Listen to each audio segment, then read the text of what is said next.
And you never know. That girl might have been giving you the stink eye because she's a really good-looking girl, and she has a job where she deals with the public. So, believe it or not, the amount of ugly, fucking out-of-shape dudes who actually don't have a problem approaching beautiful women is actually it's pretty high. I mean, personally, I think it's funny, but if you're a woman, it's not as funny. And I think that's something that took me a long time to realize how uncomfortable that feeling can be. Because guys think, dude, I would love to be standing there and women hitting on me. But what you have to do is you got to see how we're physically made up. The fact that a guy, what if there was this thing that physically could beat the shit out of you and it wanted to enter your body? That's the only way to try to put yourself in. And what if you're not attracted to it and you feel it getting angry when you're trying to communicate that, you're all set, And then there's the option that if they wanted to, they could give you a forearm shiver and begin to execute their plan, Oh, Jesus, how do I talk myself out of this one? You know what it's like? Put it this way, for all the guys listening out there. If somebody said, hey, man, I'll give you $10. This is like an old joke I used to do in my act. I'll give you $10 to walk over to that birthday cake and stick your finger in it. You got you $10? Yeah, fuck it, I'll do it. $20 or whatever, just something, You do it. You wouldn't think anything about it. Whatever. Stick it in, you take it right back out. You wouldn't give a fuck. But what if somebody said, dude, I'll give you $20 to take that cake and put it in your ass? See what I mean? There'd be a difference. Then you would have some questions. Where has that cake been? Are you going to tell anybody? I usually don't do things like this. That's why women, they approach sex that way. They got to have rules on when they're going to fuck you and all that. Did that example, I know on some level it made sense. I'm a little jet lagged. I haven't done that joke in a while, and I got to admit, halfway through it didn't even make sense to me. I'm just saying, Did I answer your question? So this is what you got to do. You got to treat women like I treated open mics. Okay, you just know you're gonna bomb, and eventually you're gonna get good at it. So just keep, make some notes. What you're gonna do the next time that happens. Maybe try to come up with a couple of lines. And I hope you appreciate what a fucking pain in the ass it is for a guy to get laid. You know what I mean? And that's why there's the whole stud whore double standard, because basically for a guy to get laid, this is what he has to go through. This guy actually has to develop skills to get laid. All you have to do is show up, I mean, for a guy, the brass ring is getting a 2-on-1, no TV credits, no my dad has a yacht. You just get it from talking shit. That is the brass ring for a guy. Now a woman, her first night of fucking, all she'd have to do is lay down on a pool table. She could fuck every guy in the bar. It's not a skill. It's gluttonous. It's gluttonous. It's like watching a fat guy eat an ice cream. You never cut him. You don't cut him any slack. Haven't you had enough? All right. I'm really glad I redid this podcast because this other one was not nearly as fucked up as this one. I don't know if it's funny, but it's definitely fucked up. That I could not exist in a regular job. I didn't have it, whatever it was. Yeah, it's a thing. When you know you don't have it, it's kind of scary. Like, oh no, I'm not going to have a straight life. Oh no, what am I going to do? It was like it was radioactive. Like I would take construction jobs and it was like I was being poisoned. Yeah. It was like literally like I was getting radiation. Yeah, you feel like you're dying. Yeah. You're young and you're awake and you're like, I'm dying. This is killing me. I thought I was going to have a life of those jobs. So I went out of high school. I went one semester at American University in Washington, D.C., trying to see if I liked college. I liked learning. I just didn't like, I hated school, so another 4 years on a student loan. Like one semester, it took me so many years to earn my way out of that debt.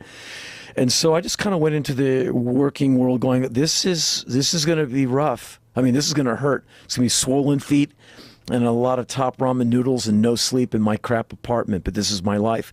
And I felt like someone was strangling me because I just knew, I didn't know where I was going to go or what I should be doing, but I knew that this wasn't it. Yeah. Like this was going to kill me. Well, I think there's a lot of people out there like that. And for some awful reason, they never find whatever it is that can break them free. They never catch a ride on that river out. Yeah. You know, and I got lucky. I found stand-up comedy, and I had already, I think a lot of it had come from martial arts too. I'd fought a lot and I'd competed a lot in martial arts tournaments, and I think that from that I realized that like these unconventional paths, they brought me something that I wasn't getting from regular life. It brought me self-esteem.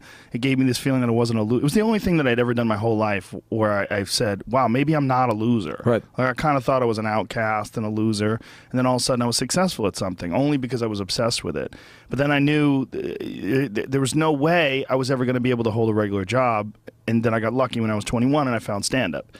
And so from then on, I'd kind of like locked into this thing where I'm just going to do what I like and fuck what everybody says, because everybody's giving me advice to do this and advice to do that, and it never seems to be what I want to do. And their advice is coming from a different world. Yeah. You know, and they mean well, but they're coming from the whole other value system and a whole other expectation of their own lives and what your life should be and all of that. And all of it is...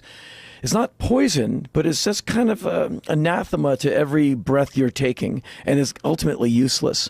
Because and they're always going to tote that line. That's what they've got. Like, you've got what you've got. So when you say, here's how I do it, they're like, you're crazy, man. And then you look at them in that job and you're like, you're the crazy one amongst us, because I couldn't handle wearing that tie every day and taking it from that dude. Yeah. And some people, I guess, like the corporate world. I got lucky and I found a bunch of shit that I like. And if you had said to me, you know, if you asked me if I was, you know, outside of my life, and if I didn't know that I existed, and you said, do you think it's possible to be a cage fighting commentator / stand-up comedian?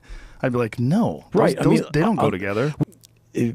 There's a bravery that one takes when one embraces the straight world that I simply don't have. There's a level of guts where you're like, well, I don't really like this job, but I love my family. I'm going to do the right thing. I don't have a family, so I'm not tethered to that value. I admire it, and if I was a dad, I'd be standing up.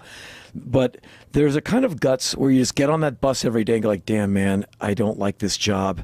And you grimly hold onto your sack lunch and you just go do it. I think like my mom and my dad, I don't know them that well, but they were very hardworking people. And I'm not sure how much they ever really loved their jobs. Like, I can't wait to go to the office. They just kind of went, I'm an adult and this is what you do. And they just kind of put themselves through that grinder and turn the handle themselves. Yeah. You know, and they just, and I think a lot of people all over the world, they just kind of grimly set their jaw and go, I'm an adult. And they go out into it. And you look at a guy like Iggy Pop, you know, who could never have a straight job. It would just be, you know, the thing would fall over. Right. Because he's an artist. He's the real thing. And it's innovation, but it's an intolerance. And it's, for me, just a lack of courage to toe that line. I'm like, man, I just don't have it. I don't have the stamina to go into that building every day for 28 years. Like my dad went to one building for his whole life, was one corporation he worked for. Wow. And then he stopped. I don't even know if he's alive or dead, but he was that guy in that building every damn day, like hours and hours. There is a dance that when you discuss these things, like, you don't want to disparage anybody that genuinely has shown courage in grinding it out because for their family. It does take courage. Yeah. I just don't have it. I'm saying I consider them people in the real world, and in my life I don't think I really live in the real world that much. I live in my self-invented Henry world. Right. And I saw this video with Lady Gaga. I don't know much about her music, but she did this long intro, the $80 million thing, and she goes like, reality, I hate reality. I was like, there you go. I just can't handle a lot of it, and I don't shy away from it. I go into situations that are hyper real. But that kind of flatline existence that a lot of we adults engage in, I think that would have destroyed me. I would have found alcohol or something really destructive. Yeah, it's a droning, resonating existence. It's bomb. Yeah, and some people go, hey, suck it up. Yeah. And you'll get in there, and it's not that bad. Cheer up. And it is not that bad. I just don't want it.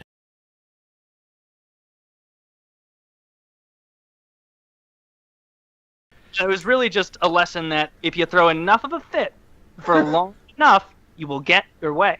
My wife made chili, like, this is recent, 2.5 weeks ago or something. I don't like it. I don't like it. I don't know what it is. I think it's the whatever like powder she puts in it to turn beans into chili. What? Chili powder. Yeah. Well, I guess that would make sense. Yeah. So anyway, whatever powder she likes, I don't like it all. It's awful. And I've been telling her for years, like every time she makes chili, I'm like, no, chili. Like, why? Why? How does she facilitate the cooking? Is she making this in a pot on the stove?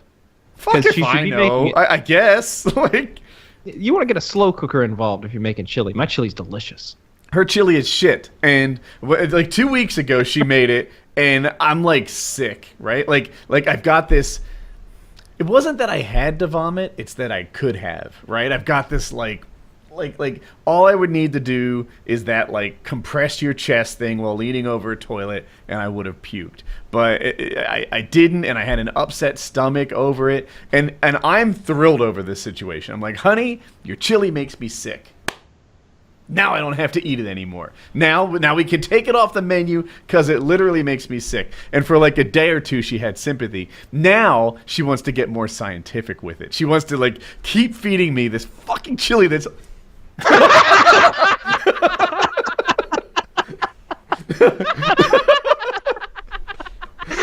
She wants to keep feeding me chili to make sure it was actually the chili that made me sick. Tell them what else Woody, you ate. blink if you're in trouble. Tell them what else you ate. No, it's my story. Tell them what else you I'll ate. tell it like I want to. It's possible I ate a lot of pickles that same day. And drank the juice of the pickles. Is it hot in here? It's really hot in here. Oh, that was great. That is great. Because Taylor and I are both like, oh shit, he didn't hear her. He's just gonna keep going on about the chili that makes him sick and how she makes him eat it. That was great. So When she the real touched story, though, was you did get sick from it, but you also ate a lot of pickles and drank a bunch of pickle juice. So that could could add to it. That's her I think theory, but no. Yeah, multi-million-dollar deals, got $1 million deal. When I was younger, I would wonder how $1 million feel. And for real, it feel like I ain't even broke a seal. Cause when you drop hits, they want you to pick up the bill. Now my life is in Maryland, my heart is in Chicago. New York state of mind, but out LA, man, that's where I go.